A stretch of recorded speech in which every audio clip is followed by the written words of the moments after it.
그 추석 무렵인데 뭐라고 얘기를 했냐면 네. 그때 일부 언론에 정청래 대표하고 약간 갈등설이 보도가 되면서 개혁이라는 게 이렇게 환자가 수술대 위에 올라왔는데 어영부영 하다 보니까 마취제 들어오고 깨보니까 수술 끝나 있고 이렇게 하는 게 바람직하다는 게 대통령의 생각이다. 이렇게 말을 했어요. 그 저는 그때 왜 무심코 넘겼냐 하면 그것이 우상호 수석의 말인데 네. 대통령의 어떤 생각을 자기 식대로 표현을 했나 보다. 아. 이렇게 생각하고 별 칠데없는 소리를 다 하고 있어. 그러고 지나갔단 말이에요. 네. 근데 아무래도 찜찜한 거예요. 네. 근데 그 비서실장도 비슷한 말들을 그 뒤에 계속 하고 다녔어요. 아. 이것이 대통령의 말인가? 대통령이 이런 말씀을 하셨나? 하셨을 수도 있죠. 네. 근데 이제 그 내가 문제의식을 느낀 거는 개혁 중에는 그런 개혁도 있어요. 사람들이 뭐 이러고 있는데 어느새 돼버린 거 이런 게 있긴 해요. 근데 이 검찰 개혁처럼 굉장한 권력을 집중해서 가지고 있는 소수 집단이 있고 그들이 가지고 있던 권력을 빼앗거나 혹은 분산시켜서 제한하는 이런 개혁이 그런 식으로 된 예는 세계 역사에서 저는 못 봤어요. 아. 만약 대통령이 그런 취지의 말씀을 하셨다면 네. 참모들은 대통령님 이 검찰 개혁은 그렇게 할 수 있는 게 아닙니다. 라고 말을 해야 맞지. 그거를 참모들이 밖에 나와가지고 대통령의 이런 생각이라고 막 하고 다녀. 이게 무슨 이런 일이 있지? 노라고 말하는 참모가 없나? 그런 의문을 제가 가졌던 거예요. 아, 네네. 이상하다 이거는. 여기서는 호루라기 한번 불어야겠다 생각을 하셨나 보군요. 그래서 나는 확신은 없는데 혹시 그런 건 아닐까 해서 좀 고전에도 그런 얘기를 했고요. 그 뉴스공장에 나가서 얘기했던 거는 그게 2월 초예요. 2월 초. 그러니까 이해찬 대표님 장례식이 끝나고 난 직후이기 때문에. 네. 그리고 이제 검찰개혁과 관련해서 보면 그때가 1차 안이 나온 뒤였는데 1차 입법 예고안이 나왔을 때 놀랬거든요. 제가. 큰일 났다. 아, 너무 후퇴했다고 보셨군요. 후퇴한 정도가 아니고 이거는 텍스트 자체는 후퇴인데 약간 반쪽짜리 잘 봐줘야 반쪽짜리 그런 건데 그 텍스트 너머에 있는 정치적인 맥락 이거이 굉장히 이제 저는 좀 충격적이었어요. 왜 충격적이냐면 그게 행안부 장관하고 법무부 장관이 입법 예고한 거잖아요. 중수청의 입법 예고 주체는 행안부 장관. 네. 공소청의 입법 예고 주체는 법무부 장관이에요. 그죠? 네. 그리고 TF는 총리실에 있었어요. 맞습니다. 그러면 대통령의 항상 지론이 수기잖아요. 네. 그리고 1차 발표 나고 나서 일본 출장 가시면서 대통령께서 당에서 수기하고 그거를 정부가 수렴해라. 네. 그렇게 지시를 공개적으로 하셨어요. 맞습니다. 근데 수기를 하려면 수기를 이끌어가는 주체가 있어야 되잖아요. 그러면 중수청법은 행안부 장관이 수기의 주체가 되어서 나서서 국민에게 설명하고 비판론자들과 만나고 대화하고 그거를 국무회의 중계하듯이 중계하고 필요하면 수기단을 구성을 해서 시민들 중에 무작위 추출해서 초대를 해서 사전 조사를 하고 토론회를 충분히 한 다음에 다시 조사를 하고 이런 절차를 거쳐야 돼요. 네. 그런데 행안부 장관이 자기 일 아닌 것처럼 아예 나타나지도 않았어요. 또 행안부는 장관 한 명 또 씹고요. 아니 사실을 얘기하는 거예요. 네, 사실은. 법무부 장관도 단 한 번도 국민 앞에 나서서 이걸 설명하려는 노력을 안 했습니다. 국회에 와서 소극적으로 답변하면서 그거 뭐 TF 우리가 주도하는 거 아닙니다. 그다음에 이거는 형사소송법 개정하고 패키지로 묶어야 되는데 이거 왜 안 합니까? 그랬더니 그건 나중에 그 소위 보안 수사권 문제 두고 나오지를 않아요. 법무부 장관이. 네. 또 총리는 뭐라고 얘기했냐면 알았어요 몰랐어요. 이 안을 합의했어요 안 했어요 물으니까 정부의 모든 입법 예고안은 정부에 관련한 모든 고위 책임자들이 인지합니다. 내용을. 당연히 인지하죠. 인지했습니다. 알고는 있었다 그런 뜻이잖아요. 아니 TF가 총리실 산하에 있는데 네. 총리가 이 수기 과정에 아무 역할을 안 해요. 그럼 도대체 이 안을 누가 만든 거지? 라는 의문이 생길 수밖에 없죠. 거기다가 총리실 여론조사해서 뭐 낸 게 언론에 많이 보도가 됐는데 네, 맞습니다. 보안 수사권 줘야 된다는 게 더 많대. 네. 근데 그 과정을 보면 이거는 윤석열 정권 때라면 모를까. 일 잘하는 이재명 정부에서는 있을 수 없는 일의 방식이었어요. 누가 그러면 수기를 주도하고 다녔냐. 누가 했죠? 정부에서? 법무부 장관 정책보좌관. 아, 저희와도 또 긴밀하게. 네. 아니 무슨 이 국가 중대사를 수기하는데 장관 두 사람과 국무총리는 어디 간지 없고 이렇게 장관 보좌관이 난동 부리듯이 온 방송을 다니면서 자, 단어는 조금 순화해 주시기 바랍니다. 아니 이게 도대체 이재명 정부에서는 상상할 수 없는 방식이에요. 이재명 대통령 취임 이후에 행정의 어느 분야에서도 이런 일은 없었어요. 유일하게 검찰개혁과 관련해서만 벌어진 현상이에요. 예, 길게 보셨는데 똥을 연속으로 싸질르기 때문에 제가 좀 길게 보여드릴 수밖에 없는 그런 문제가 있다라는 점 양해를 부탁드립니다. 크게 두 가지 중요한 문제를 얘기를 했어요. 예, 이제 첫 번째 문제부터 제가 지적을 하겠습니다. 대통령께서 그러니까 그 유시민 작가가 이렇게 얘기를 하는 거예요. 작년 9월이죠. 검찰개혁 논의를 둘러싸고 당정 간에 다소간의 이제 갈등이 노출될 때 우상호 정무수석과 그 다음에 강훈식 비서실장이 언론 인터뷰에서 대통령께서는 이제 조용한 개혁, 안정적인 개혁을 해야 된다. 이렇게 당부를 하셨다. 이런 얘기를 합니다. 근데 이때 유시민이 뭔가 이건 문제가 있다라고 느꼈다라는 거예요. 그러면서 하는 얘기가 검찰과 같이 권력이 집중된 그런 기관을 개혁하는데 어떻게 조용한 개혁이 가능하냐. 이거는 대통령께서 생각을 잘못하고 계신 건데 이게 중요해요. 이재명 대통령께서 생각을 잘못하고 계신 거예요. 지금 계신 건데 왜 옆에 있는 보좌진들이 대통령한테 쓴소리를 못하냐. 다 아부 떠는 놈들밖에 없는 거 아니냐. 즉 강훈식과 우상호가 대통령 눈치 보면서 아부나 떨려고 바른 말을 못했다라는 거예요. 네, 복만삼님 컴퓨터 모니터에서 똥내가 나는 것 같아요. 그런데 저 말이 또 왜 중요하냐.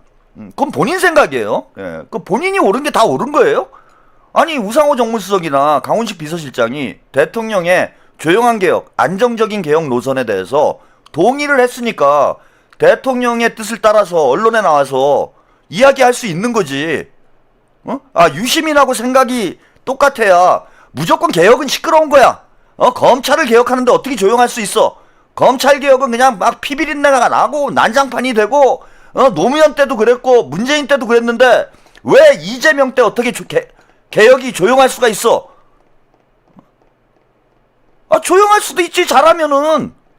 제가 어제도 말씀드렸지만은 혁명보다 개혁이 어려운 이유가 자 혁명은 시끄럽게 하면 돼요. 단두대 세워놓고 서울 광장에서 광화문 광장에서 다 목치고 검사들 줄줄이 세워가지고 이 조작한 새끼들 야 목을 쳐 씨발 배 그래 막 공포 분위기 조성하고 다 죽어 너 나한테 덤비면 이게 혁명이지.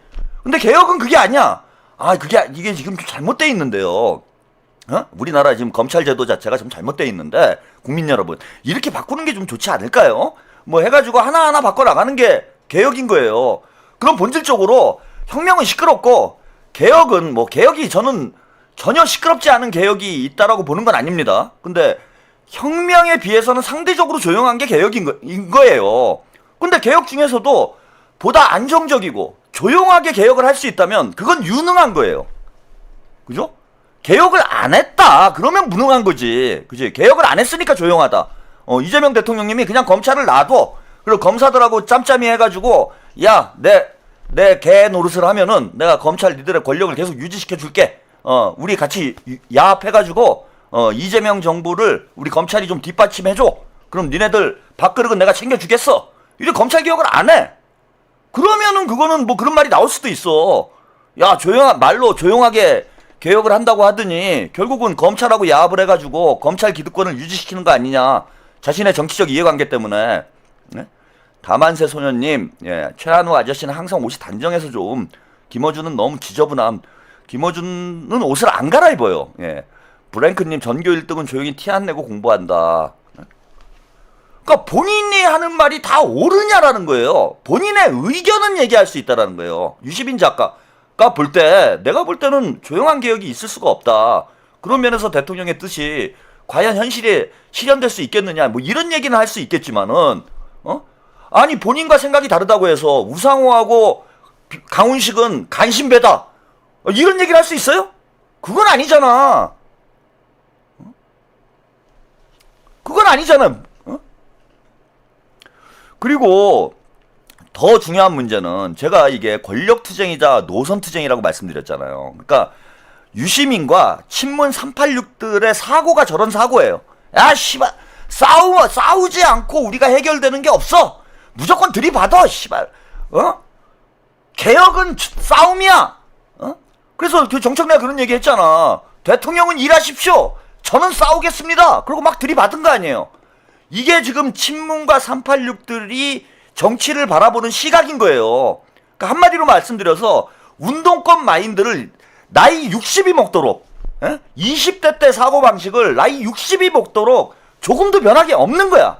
그리고 더 중요한 문제는 뭐냐 하면은 저런 친문 386의 개혁 노선이 성공을 했으면 괜찮다는 거예요. 저도 옛날에 싸우는 걸로 따지면은 유시민 작가가 저한테 명함도 못 내밀어요. 뭐 뿌락지나 때려가지고 감옥 간 사람하고 진짜 막 전투력 쇠파이프 부대를 몇만 명씩 풀어가지고 그냥 불바다를 만들고 서울 지역을 이래갖고 감옥 간 사람하고 또 국정원에 끌려간 사람하고 뿌락지 때려가지고 감옥 간 사람하고 수준이 다르지. 학생운동의 레벨이 다르지.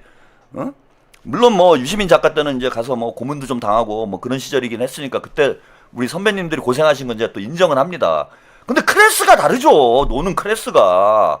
그래서 화끈하게 저도 해봤어요. 저는 무슨 개혁 이런 거 했던 사람도 아니야. 유시민 씨는 뭐 학생운동 때 조금 깔딱대다가 정치권에 들어가고 이해찬 총리 밑에 가가지고 보좌관 하면서 정치판 기웃거렸고 저는 그래도 40대 때까지 야 혁명이다 씨발 무슨 개혁이냐. 저는 이랬던 사람이에요 진짜로. 무슨 개혁이 돼. 한 20대 30대 40대 초반까진 그랬어. 무슨 개혁이 어디서 쥐뿔 개혁이 돼. 개혁은 안 돼. 기득권 세력이 그렇게 순순히 안 물러나. 그냥 불바다를 만들어가지고 무장봉기로 정권을 우리가 탈취를 해가지고 혁명정부를 세워야 돼. 뭐 이런 생각을 가지고 40대 때까지 산 사람이야 제가. 그런데도 지금 생각이 바뀌잖아요. 이제 50대 넘어가고 저도 나름 이제 현실에 대해서 느끼고 또 현실의 벽 혁명이 쉬운 줄 알았더니 안 되더라고. 제가 이제 살아있는 동안에 좀 힘들겠다 싶더라고요. 혁명을 한 30년 해보니까 야 이게 혁명은 좀 어렵구나 이게. 혁명이 제일 빠른 줄 알았더니 그렇잖아. 우리가 일반적으로 생각할 때는 혁명은 빠른 거, 그 다음 개혁은 느린 거 이렇게 생각하잖아요. 그런데 혁명이 더 느려. 혁명이 더 느린 거야. 30년이 됐는데 씨발 안 돼 혁명이. 그래서 뭐 저는 혁명하자 뭐 이거에 반대하는 사람은 아님에도 불구하고 야 이거 내가 살아있는 동안 내가 할 수 있는 일은 아니구나. 그거는 뭐 후대들이 해라. 뭐 제 아들이 하든지 손자가 하든지 그건 니들이 해야 될 일 같다. 그래서 저는 혁명을 하는 거는 뭐 현실적으로 좀 그렇고 그럼 좀이라도 바꾸자. 뭐 이렇게 된 거야. 좀이라도 바꿔보자. 뭐 이렇게 된 거예요. 나호선님 감사합니다. 그러니까 뭐 그게 잘했다라는 건 아니에요. 뭐 저는 제가 말씀드린 대로 뭐 혁명적으로 세상을 바꿔봐야 되겠다 뭐 이런 생각을 가지신 분들을 제가 뭐 비난하자고 뭐 드리는 말씀은 아니지만은 그럼 뭐 최전선에서 나름 뭐 어떤 그런 의식을 가지고 뛰던 사람들도 이제 나이를 먹어가면서 뭔가 좀 현실적으로 좀 변화를 해나가기 마련이잖아요. 근데 유시민 작가가 정치판에서 정치밥을 먹은 지가 지금 몇 년입니까? 한 30년 이상 된 거잖아요. 그리고 전 다 떠나서 그 친문 386의 개혁 노선이 성공을 했다라면 그럼 그 방향으로 가야죠. 그죠? 막 들이받고 싸워가지고 막 개혁 시끄럽게 해가지고 막 개혁이 되고 와 검찰이랑 막 피 터지게 싸워가지고 그냥 씨발 검찰이 막 해체되고 다 작살나고 막 조중동이 막 불타오르고 이러면야 좋지. 저는 반대하는 사람은 아니야. 근데 제가 가만히 지켜보니까 저는 이제 민주당 외곽에서 제가 가만히 지켜보니까 노무현 정부 5년 동안 뭘 시끄럽게만 하더니 아무것도 해결이 안 돼. 그 다음에 문재인 정부 5년 동안도 시끄럽게만 하더니 아무것도 해결이 안 돼. 그리고 저런 식으로 해가지고는 저게 개혁이 안 되는 거 아닌가. 저는 그런 이제 의문점이 든 거야. 그래서 이재명 대통령님은 좀 다른 방향으로 가보겠다는 거예요. 이재명 대통령님의 그 개혁 노선, 조용한 개혁 노선이 성공할지 안 할지는 그건 역사적으로 평가를 해봐야 돼요. 역사적으로. 나중에 시간이 지나서 우리가 알게 되는 거지. 지금부터 어떻게 미래에 벌어질 일을 이번 이재명 정부의 검찰 개혁은 무조건 성공할 거야. 이런 얘기하는 거는 저는 사기치는 거라고 봐요. 그런데 지난 20년 동안 친문 386이 했던 시끄러운 개혁이 실패를 했기 때문에 이제는 좀 다른 노선으로 가야 되는 거 아닌가라고 저는 생각을 한다는 거야. 다른 노선으로 가자. 다른 노선으로 가서 그럼 이재명의 개혁으로 한번 가보자. 그리고 이재명이 중도 실용 그리고 조용한 개혁, 안정적 개혁 이렇게 얘기를 하고 있는데 뭐 괜찮은 것 같아요. 일단 저는 괜찮은지 아닌지는 겪어봐야 알 것 같고 친문이 하지 않은 걸 하잖아. 그죠? 그러니까 실패한 걸 또 하진 않는다는 거야. 문재인은 노무현 때 실패한 거를 또 했어요. 그때 이미 실패했다라고 결론이 난 거를 또 한 거야. 그런데 이재명 대통령은 그 길이 아닌가벼. 그러면 저쪽으로 가보자. 그러고 얘기를 하고 있는 거예요. 우리 국민들에게. 그러면 이 길이 맞는지 틀리는지는 제가 모르겠으나 일단 이 실패한 길로 또 갈 필요는 없는 거 아니냐 이거지. 실패한 길로 또 갈 필요는 없고 다른 길을 가보자는 거예요. 저는 이재명의 길을 가보자고. 노무현의 길이 아닌 이재명의 길을 가보자는 거야. 문재인의 길이 아닌 실패한 길이 아닌 새로운 길을 가자고. 이 길을 가서 또 실패할 수 있어요. 윤영준님, 조털레우 꼴 보기 싫어서 정치 유튜브 안 보고 싶었는데 이잼통 걱정되어서 오로지 까왕님 방송만 보고 정치 흐름 배웁니다. 까왕님이 이잼통님의 대형 스피커이십니다. 힘내주세요. 네. 저는 대형 스피커가 아닌 것 같아요. 오늘 상당히 실망스러운 일이 있었어요. 저한테. 함동균 교수님은 그렇게 갈갈이 찢어놓으면서 저는 진짜 이름 한 번은 안 불러줍니까? 유시민 작가 진짜 실망스럽습니다. 이쪽 그 뉴 이재명 계열 쪽에서는 제가 그래도 시청률 지금 벌써 뭐 11시 반인데 6,600분이 들어와서 방송을 보고 있는데 제가 나름 뉴 이재명계의 빅스피커다 이런 자부심을 가지고 요즘 어깨에 뽕 들어가가지고 열심히 방송하고 있는데 이름 한 번은 안 해주나? 인간적으로 한동규는 그렇게 시간을 할애를 해가지고 아주 가루가 되도록 좌표 찍기를 하면서 나도 좀 좌표를 찍어달라 이거예요. 왜 나는 안 까냐고. 이것들이 저를 아주 유령 취급을 해. 응? 그게 여러분들 책임이야. 여러분들이 빨리 동접 1만을 만들어줬으면은 이렇게 유령 취급을 안 할 거 아닙니까? 이것들이 무시 전략으로 나와. 아니 그 이름 한번 얘기해 주는데 뭐 돈 들어가는 것도 아니고 한마디만 해주면 되잖아요. 그 한동균도 문제지만은 그 최한욱이 그놈이 진짜 악질이더라. 요거 한마디면은 제가 그냥 바로 뜨는 거 아닙니까 여러분? 에? 저 너무들 하는 거 아니야 저 인간적으로?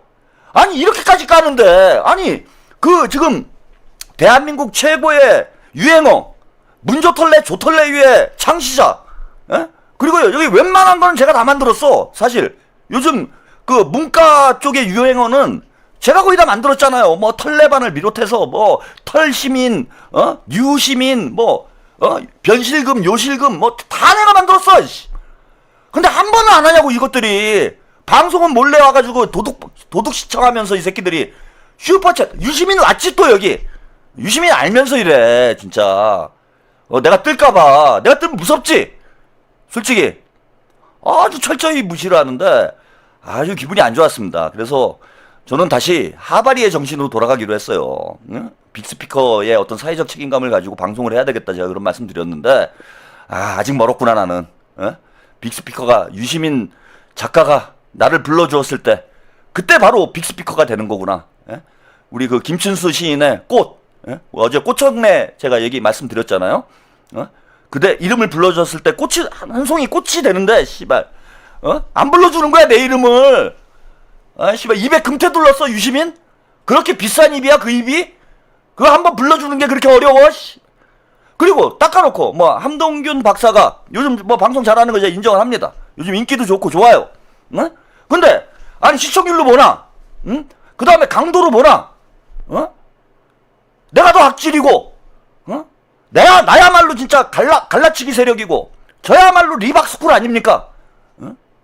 저는 스스로 리박스쿨이라고 작전 세력이잖아 내가 지금. 다 여기서 지금 벌어지는 일이야 다 이게. 니네 지금 최한욱 TV 보고 여기저기 커뮤니티 돌아다니면서 댓글 달고 막 유튜브 다니면서 난장판 치고 이게 다 우리 최한욱 TV 시청자들인데 그동안 우리가 이렇게 열심히 갈라치기를 했음에도 불구하고 아직까지도 인정을 못 받는 이 더러운 세상, 학위가 학벌이 딸려서 그러나? 이 학벌 중심 사회, 왜 박사만 사람이야? 학사도 사람입니다. 학사도 좀 존중을 해달라고. 언제까지 박사들만 인정받는 이런 더러운 학벌주의 사회로 가야 됩니까 우리가? 이게 보수 쪽이 그런다면 제가, 조중동이 그러면 이해를 하겠어요.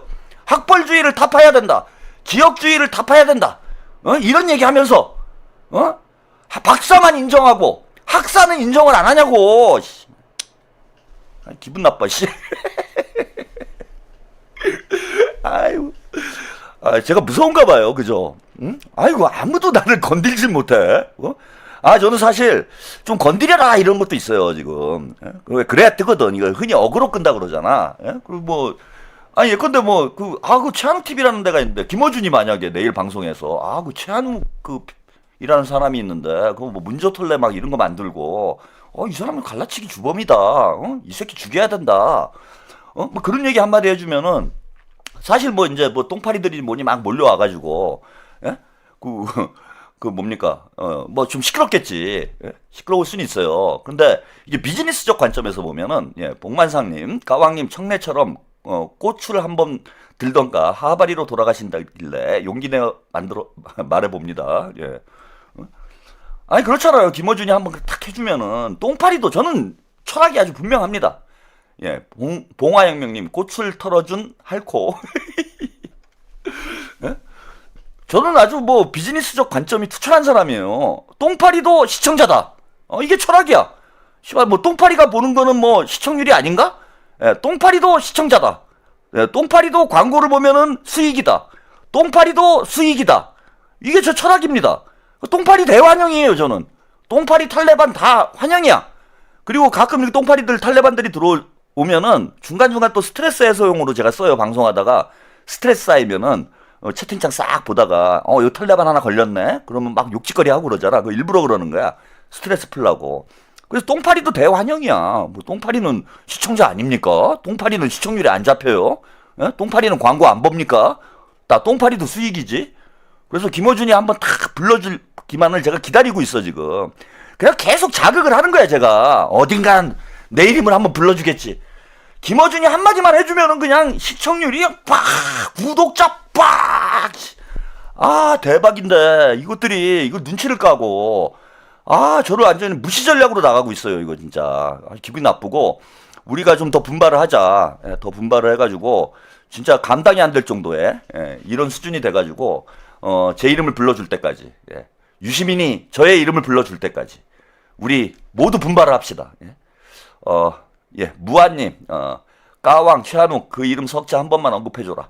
뭐 까왕까지도 필요 없어요. 그냥 최한욱 개새끼 이거라도 한번 해줘.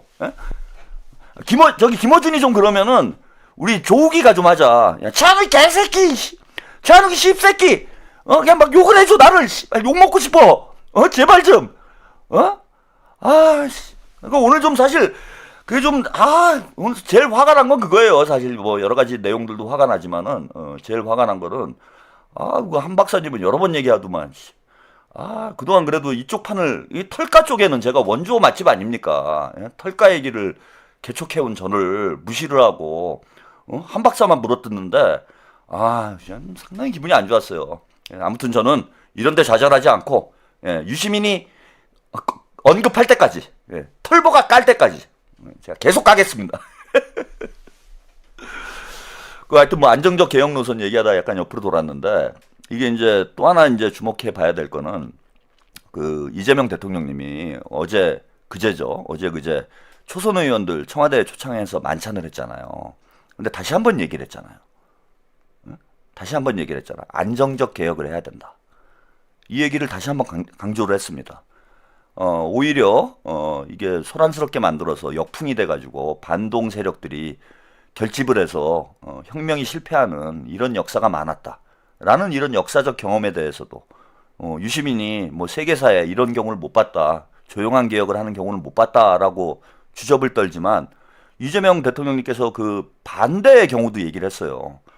너무 무리수를 둬가지고 선명성 경쟁하다가 오히려 반혁명 세력에게 기회를 줘서 반혁명 세력에게 이 결집을 해가지고 혁명이 좌초되는 이런 역사적 경험이 많다. 그런 역사 많죠.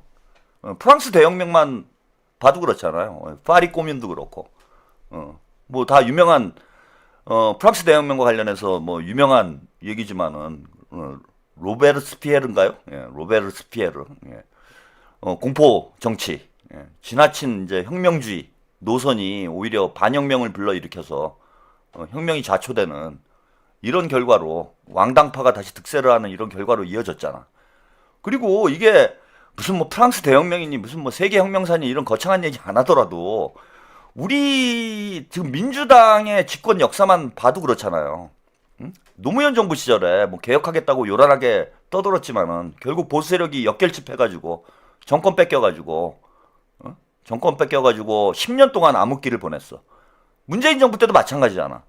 말로는 개혁을 했지만은 개혁된 거 아무것도 없고 시끄럽기만 하고 오히려 개혁에 대한 국민들의 피로도만 높아져가지고 국민들 피곤하게 만들어서 그것이 문재인 정부에 대한 반감으로 간 부분도 있다라고 봅니다. 저는 이런 실패한 역사에 대해서는 전혀 언급을 안 하고 본인의 지식이 얼마나 그렇게 해박한지는 모르겠는데 그 짧은 지식을 가지고 이재명 대통령이 잘못된 길을 가고 있다.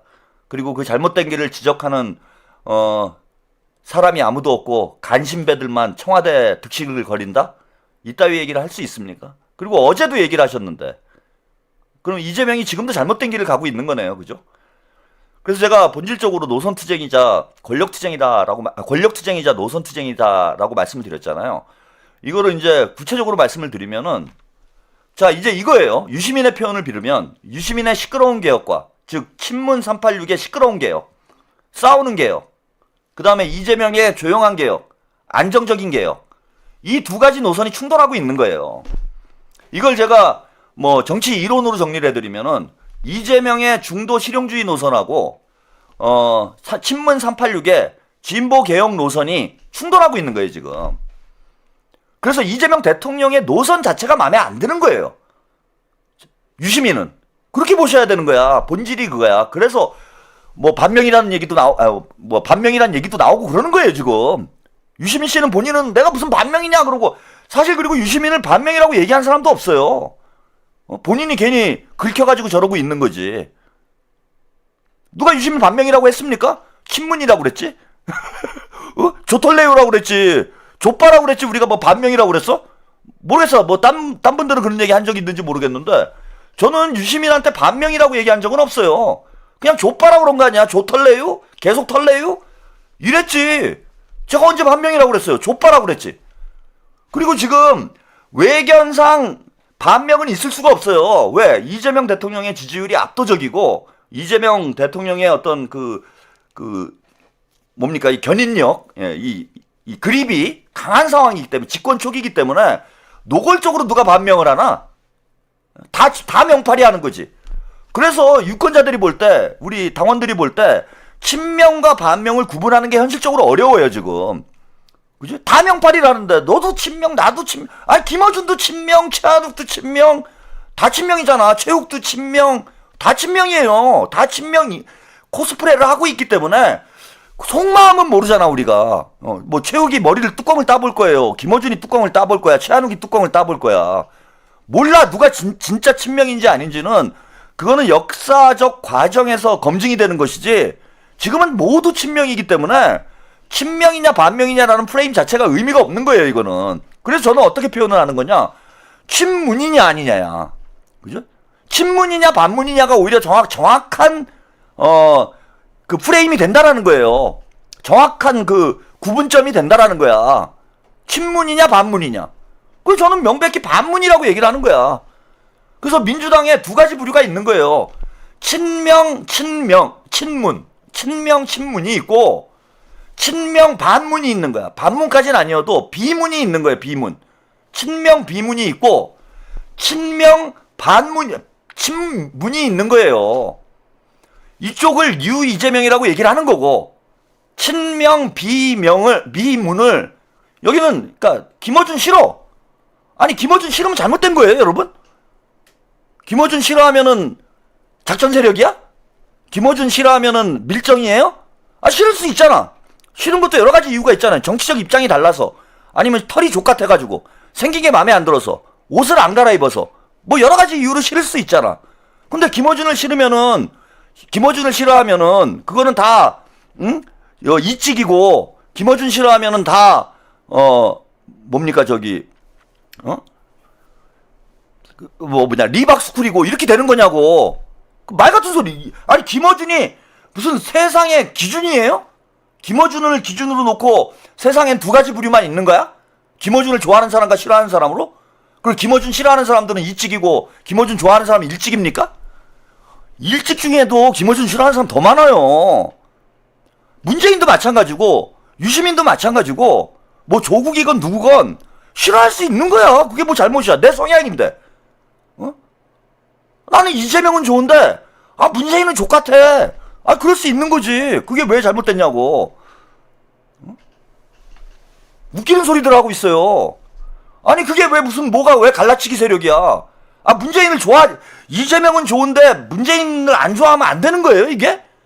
내가 이재명은 좋은데 유시민은 싫어. 이재명은 좋은데 조국은 싫어. 뭐 이게 문제가 있는 거냐고. 이럴 수 있는 거라는 거야, 그게. 이게 적과 나를 가르는 기준이 아니라는 거예요. 그리고 저는 그것도 마찬가지라고 봐요. 세상에, 이재명 좋아하는 사람과 이재명을 싫어하는 사람은 둘로만 나눠집니까? 이재명을 싫어하는데, 이재명 싫어하면 다 이찍이에요? 이재명을 싫어하는데 일찍일 수도 있는 거야. 뭐, 그럴 수 있는 거지. 제가 하는 얘기는 그거잖아. 우리는 모두 이재명을 좋아합니다. 이렇게 얘기하지 말고, 이재명이 싫은 사람 이재명 싫다고 얘기를 해라.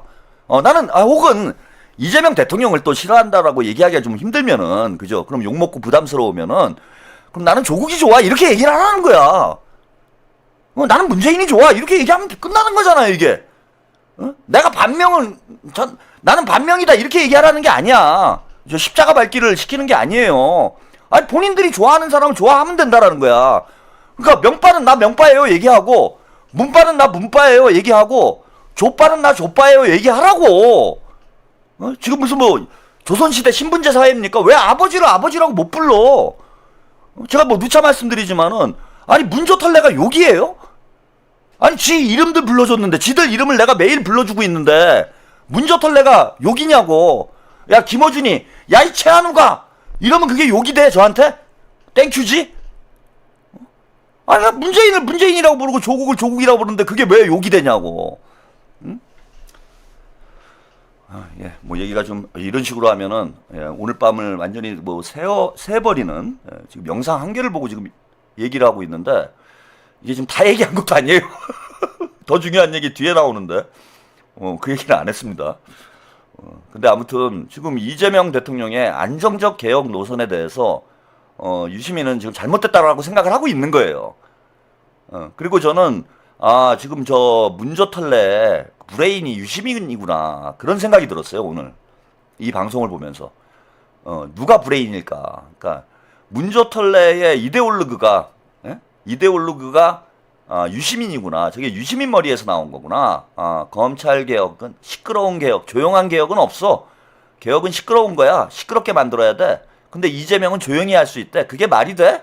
이재명이 신이야? 이재명이 아무도 못 해봤는데 어떻게 조용한 개혁을 한대? 안정적인 개혁을 한대? 이재명이 잘못됐어. 이 바람는 놈이 누군가. 그게 유시민이라는 걸 오늘 확실히 제가 알게 된 거예요. 그리고 지금 잘 보세요. 이재명 대통령님의 생각이 바뀐 게 없어요. 그리고 솔직히 말해서 지금 유시민이 이제 1호 정부 1차 정부안이 나왔을 때 걱정을 했다. 이거는 검찰 개혁이 후퇴하는 게 아니라 절반도 안 된다. 개소리를 하는데 여러분 솔직히 정부안 1차 정부안하고 지금 당정협의안 1차 당정협의안이죠. 1차안하고 수장안하고 뭐가 그렇게 바뀌었어요? 제가 어제도 분석을 해드렸는데 1차안하고 2차안하고 수정안하고 그러니까 정부안 최초에 정부안이라고 얘기했던 거하고 이번에 수정안 나온 거하고 뭐가 그렇게 바뀌었어? 뭐가 바뀌었습니까?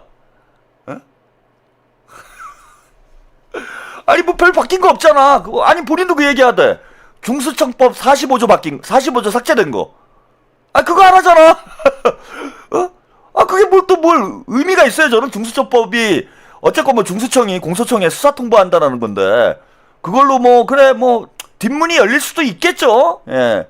그죠? 뭐 문이 뒤에 문을 만들어 놓으면 그 문을 열고 뭐 도둑이 들어올 수도 있겠지. 그래서 문을 아예 없애버리자 뭐 이러고 있는 건데 그래서 아무튼 뭐 그걸 없앴어. 그 뭐가 문제인데? 어? 아 그거 뭐 바뀌나 있으나 없으나 제가 볼 땐 그래서 대통령께서 뭘 수정을 하냐 그냥 없애버려라. 그거 있으나 없으나 제가 볼 때 큰 차이가 없어요. 어? 뭐 수사 통보 해도 좋고 안 해도 좋고 이거 나중에 이제 뭡니까 뭐 기소 단계에 들어가가지고 서로 뭐 협조를 해야 되고 뭐 이런 건데 그거는 뭐 하면 좋고 뭐 안 한다고 해가지고 뭘 무슨 공소청이 제대로 안 굴러가고 중수청이 제대로 안 굴러가고 그런 문제도 아니고 결국 특사경 문제는 말도 못 꺼내요 지금. 왜? 그거는 누가 봐도 검찰개혁하고 별 관계도 없는 문제거든. 크게 두 개 바뀐 거라고 그랬잖아요. 특사경하고 중수청법 45조 그 중수청이 그 공소청에 수사 통보할 수 있도록 하는 거 이거 두 개 삭제한 건데 이거 바뀐 건데 특사경 문제는 검찰의 정치 개입 문제하고는 아무 관련이 없는 거기 때문에 그건 뭐 바뀌었다라고 얘기할 문제도 아니에요 사실은. 오히려 이제 특사경의 기능을 더욱 그 강화하기 위해서 할 수 있는 방법이 뭔가 뭐 이걸 지금 고민하는 거고 그 하여튼 검찰 개혁과 관련해서 검찰이 뭔가 이 짬짬이를 해가지고 자기들 얘기대로 검찰의 어떤 기능을 부활시킬 수 있는 뭐 그런 조항과 관련돼 있는 부분이다 그러면은 중수청법 45조인데 그게 뭔 의미가 있냐고. 아무 의미 없어요. 그러니까 제가 쉽게 말씀드리고 싶은 거는 뭐냐면은 유시민 작가 하는 얘기가 상당히 선동적이라는 게 자 최초의 정부안과 수정안이 큰 차이가 없다라는 거예요. 그것 때문에 검찰개혁이 중수청법 45조를 만약에 삭제를 안 했으면 검찰개혁이 좌초한다라고 볼 수 있을 만큼의 그런 위험성을 가진 조항이 아니라고. 이니그마님, 이니그마님, 그저 본인들의 자기 정치를 위한 반대였다고 봅니다. 그 말씀을 드리고 싶은 거예요. 크게 바뀐 게 없어. 근데 아우 다행이래. 아니 그게 그건데 조삼모사인데 진짜 이게 조삼모사의 대표적인 예인 거예요. 조삼모사의 대표적인 예인 거야. 제가 볼 땐 그게 그건데 뭐가 뭐 대단히 다 들러 엎은 것처럼 그러면서 아 다행이다. 다행이긴요. 지들 마음이 바뀐 거죠. 본인들 마음이 바뀐 거예요. 그리고 출구 전략 쓰는 거예요 지금. 대통령께서 직접 등판하셔가지고 김어준 때리죠. 정청래 때리죠. 추미애 때리죠.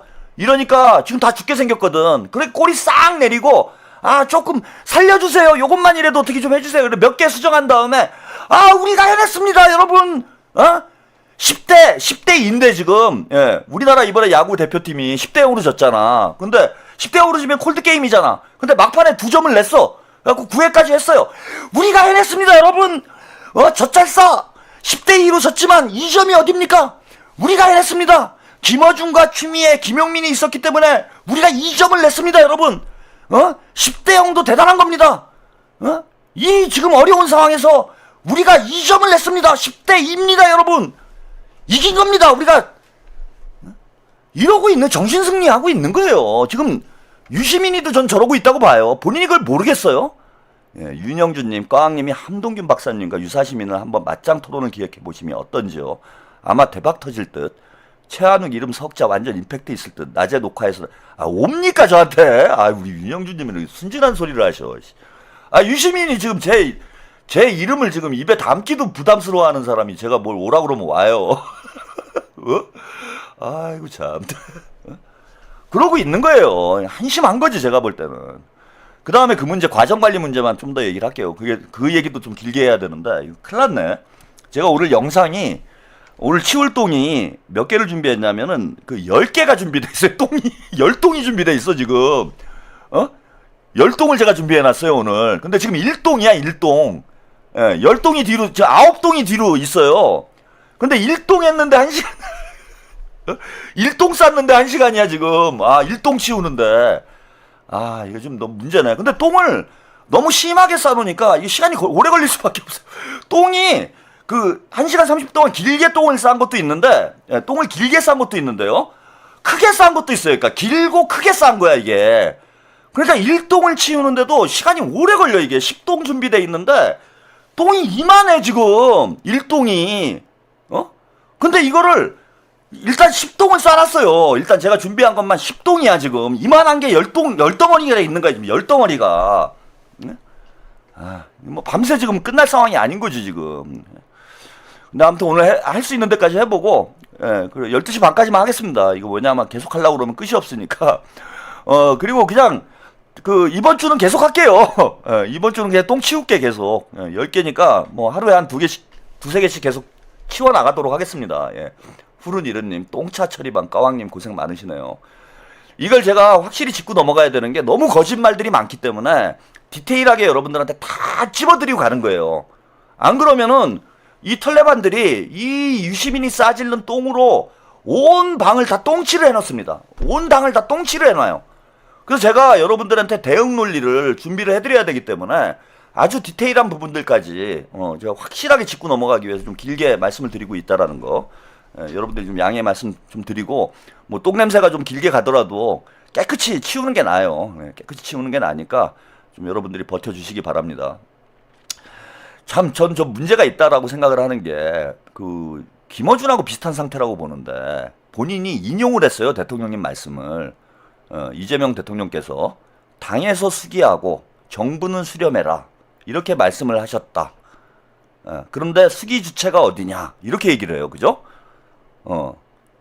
중수청법은 행안부, 공소청법은 법무부에서 입법 예고를 하는 거 맞고요. 그 다음에 이걸 총괄한 거는 총리실 산하에 검찰개혁 추진단에서 총괄을 했어요. 그러면서 정성호 장관, 이걸 총괄한 해당 부처인 정성호 장관, 그 다음에 윤호중 장관 뭐 했냐 라면서 두 사람을 깝니다. 그 다음에 김민석 총리까지 까요. 김민석 총리 인지는 했다라고 신년 인터뷰를 했던 영상까지 보여주면서 김민석은 뭘 했냐, 이걸 총괄해야 될 TF 총리가 이걸 뭐 했냐 얘기를 합니다. 그러면서 하는 얘기가 조상우 변호사, 법무부 장관 보좌관인 조상우 변호사가 여기저기 돌아다니면서 수기 과정을 이끌더라. 이런 중차대한 문제를 법무부 장관 보좌관이 유튜브 돌아다니면서 수기를 하는 게 맞느냐 이렇게 얘기를 했죠. 그죠? 그런데 저는 유시민이 치매가 아니라면은 아까 그러니까 김어준과 비슷한 증세가 아니라면은 대단히 악의적이라고 보는 거예요. 근데 뭐 아직 65세니까 치매가 올 정도의 나이는 아닌 거고, 뭐 나이에 따라서 치매가 오는 건 아니지만 어쨌건 그 정도 지적 능력은 있다고 봐요. 본인이 10초 전에 한 얘기예요. 10초. 김어준은 30초였는데 유시민은 10초 전이에요. 10초 전에 뭐라고 인용을 했습니까? 대통령님 말씀을. 김어준은 김민석 총리의 이야기를, 인터뷰를 자료 화면을 내놓고 30초 뒤에 잊어버리고 딴 말을 해요. 근데 유시민은 본인 입으로 대통령 말씀을 그대로 인용을 했어요. 당에서 수기하고 정부는 수렴해라 라는 대통령의 지시사항을 유시민이 그대로 인용을 했습니다. 자, 그러면은 여러분, 수기의 주체는 어딥니까? 유시민은 총리, 법무부 장관, 행안부 장관이 수기의 주체라고 주장을 하고 있는데 수기의 주체가 어떻게 되는 거예요? 어디서 수기하라고 그랬어? 대통령께서 당에서 수기하라고 그랬잖아. 당에서. 왜 사기를 칩니까? 지식인이란 사람이. 이게 민주진보 진영의 현자의 처참한 실체예요. 다 보고 있는데 밑에 자막까지 들어갔어요. 자막까지. 저 영상에 자막까지 들어갔어. 당에서 수기하고 정부에서 수렴해라. 그럼 수기 주체가 누가 됩니까? 당이 되는 거 아니에요. 예, FDSA님 감사합니다. 이걸 몰랐다고? 몰라가지고 이거를 정성호 장관한테, 윤호중 장관한테, 김민석 총리한테 뒤집어 씌운다고? 정부는 수렴만 하라고 대통령께서 지시를 하셨기 때문에 정부는 뒤에서 빠진 거예요. 왜? 당에서 요청이 왔으니까. 더 토론이 필요하고 수기가 필요하다고 당에서 요청이 왔으니까 당에서 하라고 그런 거야. 대통령께서 당에서 하라고. 총리가 하고 싶어도 못한 거예요. 법무부 장관이 하고 싶어도 말을 아낀 거야. 당에서 정부 눈치 보지 말고 충분히 논의하라고 보장을 해주기 위해서 장관들이나 총리나 다 말을 아낀 거라고요. 그런데 그게 마치 직무유기를 한 것처럼 그거 잘 알지도 못하는 털레반들 데리고 사기를 쳐? 가슴에 손을 얹고 유시민 작가 만약에 오늘 제 방송 보고 있으면은 그따위로 살지 말아요. 본인의 정치적인 어떤 목적을 달성하기 위해서 팩트를 왜곡하는 이런 조중동스러운 짓을 어떻게 민주진보 진영을 대표하는 지식인이라는 사람이 수십만 명, 오늘 한 3만 명, 4만 명이 보고 있더라고. 그런 방송에서 이런 거짓말을 합니까? 본인의 논리로 본인의 대중들을 설득하면 되지. 왜 사실을 왜곡해가지고 그것도 특정한 일 열심히 하고 있는 장관들 좌표 찍어가지고 또 공격하게 만들고 이따위 짓을 해서 본인이 얻는 게 뭔데? 뭐 책이 더 팔려 그렇게 하면? 완전히 사기꾼인 거예요 이거는 여러분. 그걸 보면서도 알아듣는 그 문제를 지적하는 사람이 아무도 없어요 그 채팅창에. 아니 거의 자막까지 나오잖아. 제가 자료 영상 보여드렸잖아. 자막이 나오잖아요 자막이. 이 대통령 당에서 숙고하고 정부는 수렴해라. 자막이 나왔어 이 매불쇼에. 그런데 그 방송을 첫 보고 앉아가지고 20만 명이 거짓말을 실시간으로 하고 있는데도 그거 하나 제대로 발견하는 사람이 없냐고. 그러니까 개돼지 소리를 듣는 거예요.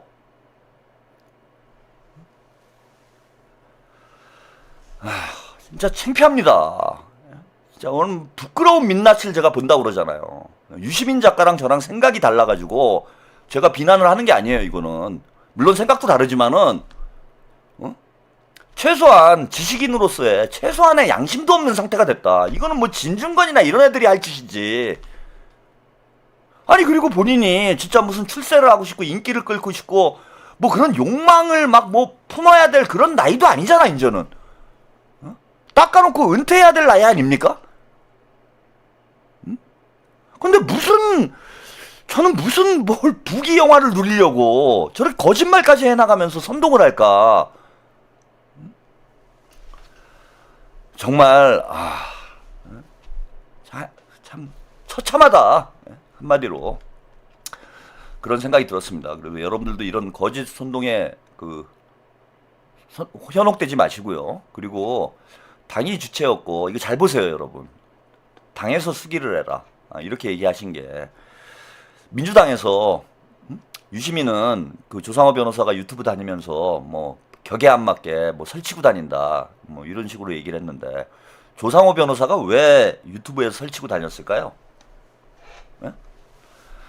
자 당에서 여러분 수기와 공론화 과정을 정상적으로 진행을 했어요?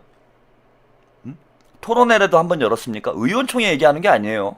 정청배가 말끝마다 당원 주권 민주주의를 얘기를 하잖아요. 근데 이 정말 우리 당원들이 둘로 나눠져 가지고 치열하게 갈등을 하고 있는 이런 중요한 본인들 얘기대로 대한민국 이재명 정부의 성패가 달려 있는 이런 중요한 이슈를 당에 시간을 주고 충분히 수기를 하라고 대통령께서 지시를 하셨는데 당에서 수기 과정을 제대로 가져갔냐고요.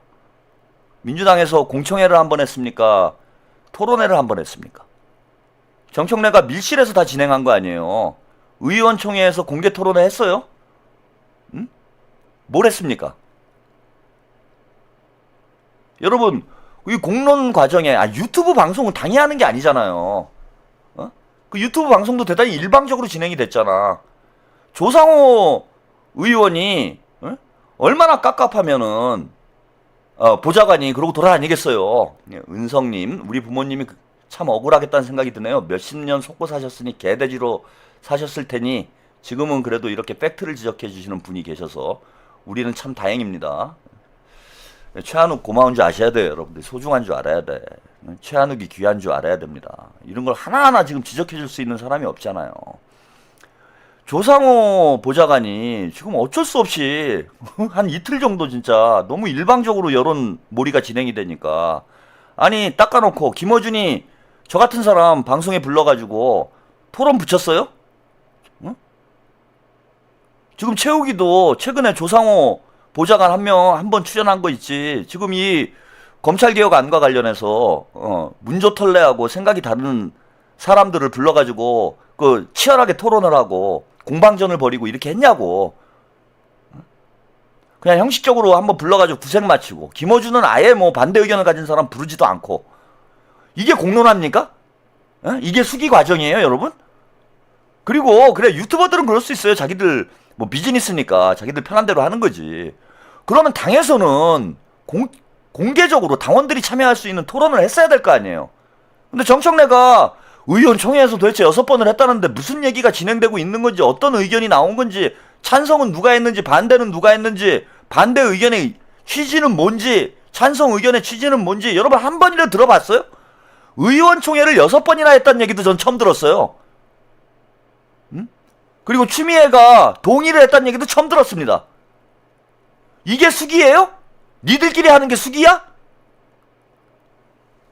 그러고 그 책임을 이재명 정부에 당과 청와대한테 뒤집어 씌우고 있는 거 아니야 지금. 유시민이 진짜 이 정도도 몰라가지고 그냥 그 딴지 게시판 보고 막 나와가지고 이빨 까는 거예요? 유시민 작가?